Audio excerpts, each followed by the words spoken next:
नमस्कार, मी शुभांगी पंडित. स्वतेज न्यूज मराठीच्या बातमीपत्रात आपलं स्वागत आहे. तर पाहूया आजच्या काही ठळक घडामोडी. वडगाव जिल्हा परिषद शाळेमध्ये विद्यार्थ्यांना पाणी पिण्यासाठी 6 महिन्यांपासून छोट्या मोठ्या लेकरांना खिचडी खाल्ल्यानंतर आपापल्या घरी जाऊन पाणी प्यावे लागत असल्यामुळे शालेय समितीचे अध्यक्ष गजानन जाधव यांनी ग्रामपंचायती कार्यालयावर घागर मोर्चा काढलाय.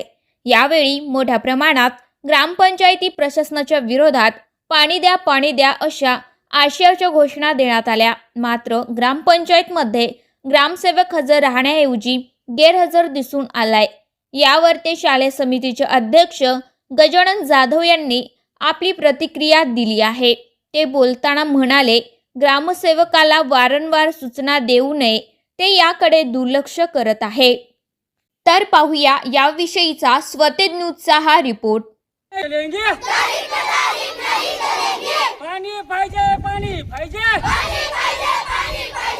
ग्रामपंचायत प्रशासन जागे व्हा. माझं नाव आराध्या शंकर देशमुख. मी आज शालेय पाणी नाही, आमच्या शाळेत पाणी नाही याच्या संदर्भात बोलणार आहे. पाणी हे अनमोल आहे. प्रत्येक सजीवाला जगण्यासाठी पाणी आवश्यकच असते. पाण्याला जीवन असेही म्हणतात. पाण्याशिवाय पृथ्वी टिकणार नाही. पाणी पिण्यासाठी तसेच इतर कामासाठी सुद्धा पाणी वापरले जाते. शेती पूर्णपणे पाण्यावर अवलंबून आहे. पाणी आपली मूलभूत गरज आहे. शेतातील धान्य जसे धान्याशिवाय आम्हाला पाण्याची गरज आहे. लेकरे शिवाय बिमार पडालेत आणि शाळेत उपस्थिती कमी राहिली, म्हणून आम्हाला पाणी पाहिजे. ग्रामपंचायत आम्हाला पाणी देणं चालेल. ग्रामपंचायतनं आम्हाला पाणी द्यावे.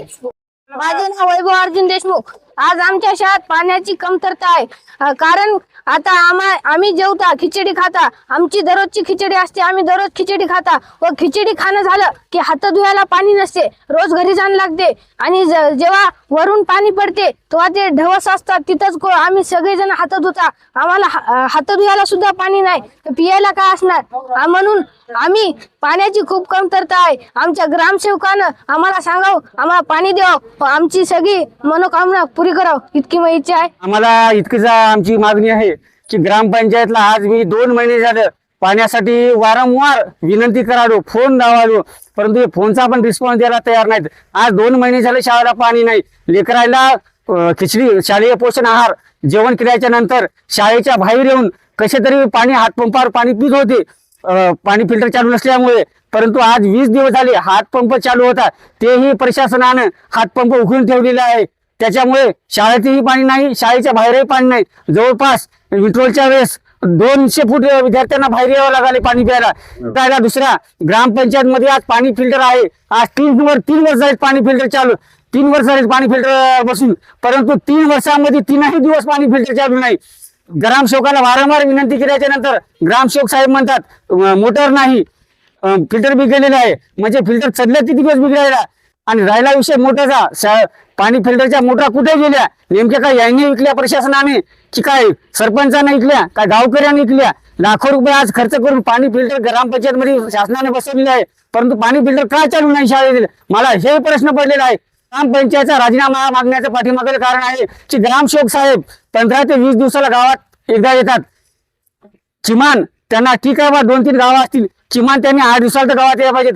आज 15 दिवस मी ग्रामसेवक साहेबाची वाट बघायलो, परंतु ग्रामसेवक साहेब गावामध्ये यायला तयार नाहीत. आजही त्यांना सूचना दिली होती की बाबा आम्ही लेकरांसाठी आंदोलन करत आहोत, परंतु जसे 15 दिवस झाले आले नाहीत तसे ते आजही आले नाहीत. याच्या मागे नेमकं काय कारण समजायचं. पंचाला उपसरपंचाला वारंवार म्हणलो मी नेमकं काय पाण्याचा प्रश्न काय आहे, पाण्याचा प्रश्न काय आहे.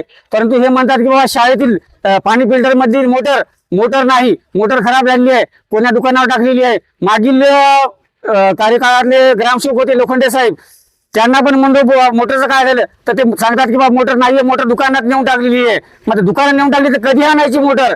जवळपास दुकानात टाकून पण दीड वर्ष जायचं. नेमकी काय यांना मोटर विकून खाल्यात की आहेत शेत आम्हाला समजून आले. त्यावेळेस नंतर गौरी साहेबांना म्हणलो मोटरचं काय झालं. आणि आपल्या शाळेची ग्रामपंचायतची मालमत्ता किती आहे, पाणी फिल्टर मोटर हे आहे की नाहीये. तर गौरी साहेब म्हणतात की जे मला दिलेलं आहे ग्रामपंचायत सोपवलेलं आहे त्यावेळेस मला हे चार्ज दिलेला नाहीये, पाणी फिल्टर किंवा मोटरची माझ्याकडे माहिती नाही. याला जबाबदार ग्रामपंचायत कार्यालय व ग्रामसेवक हे दोन्ही पण इतके दोषी राहणार आहे.